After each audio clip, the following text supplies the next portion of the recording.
Баршаңызға қайырлы күн достар. Бүгін сіздермен бірге Бекзат. Бүгін мен осындай керемет дәмді дастарханды ашып тұратын жеңіл салат түрі радуга салатын жасайтын боламын. Ол үшін бізге керегі қиярды ең алдымен осылайша турап, ұсақтап, кубиктеп турап аламын. Содан кейін тарелканың бір шетіне орналастырамын. Негізі радуга салатты әркім әрқалай жасайды.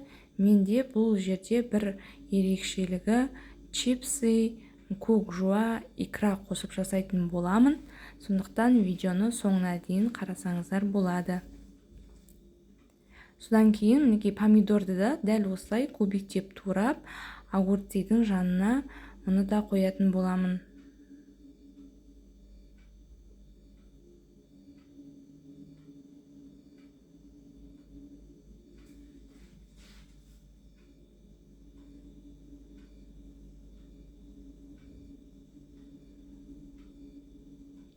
Мінекей енді мен кәдімгі аскөк, яғни көк жуамды да осылайша майдалап турап, оны помидорымның шетіне қоямын.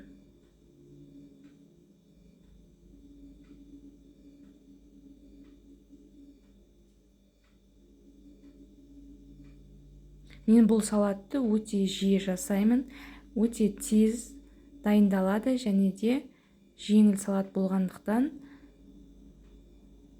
постоянно дайындап отырамын және де балаларым өте қатты жақсы көреді. Келген қонағымда риза болады. Өте дәмді шығады, сондықтан сіздер де жасаңыздар. Енді мен жұмыртқамды қайнатылған дәл осылай кубиктеп турап, оны да тарелканың бір шетіне қоямын.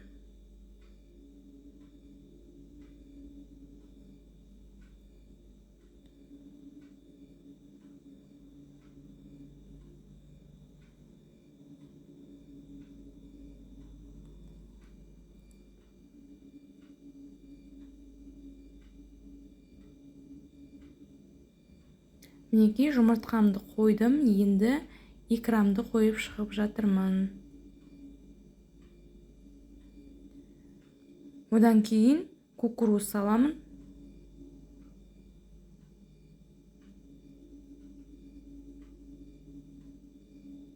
Содан кейін чипсидің аузын ашып, содан кейін аузын қысып тұрып, осылай қолдың күшімен ұрғылап езіп аламын.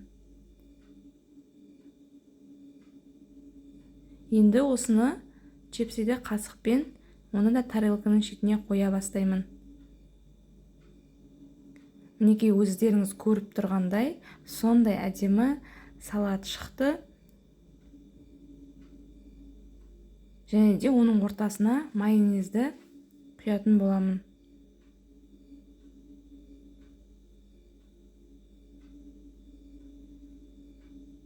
Мінекей түріне қарасаңыз сүйсініп жейтіндей өте әдемі салат шықты. Сіздер де жасап қараңыздар. Сіздермен болған Бекзат, яғни менің рецептім сіздерге ұнап жатса, каналыма тіркеліп, және де қоңырау белгісін басып қойыңыздар.